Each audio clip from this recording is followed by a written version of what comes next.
عاشق کسی بشو که شعور عشق و قدر دوست داشتن تو رو داشته باشه. دوست داشتن بلدی میخواد. این که وسط شلوغیات زنگ بزنی بهش و بگی ببین کاش جای همه اینا تو بودی.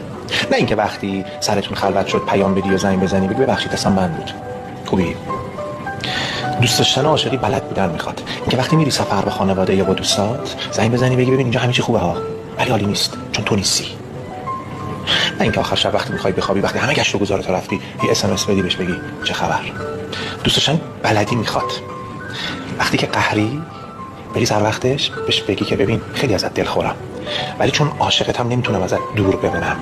نه اینکه انقدر از هم دیگه دور بمونیم که چش هم دیگه بیفتیم و دوست داشتنمون مثل چای یخ بشه و سرد بشه.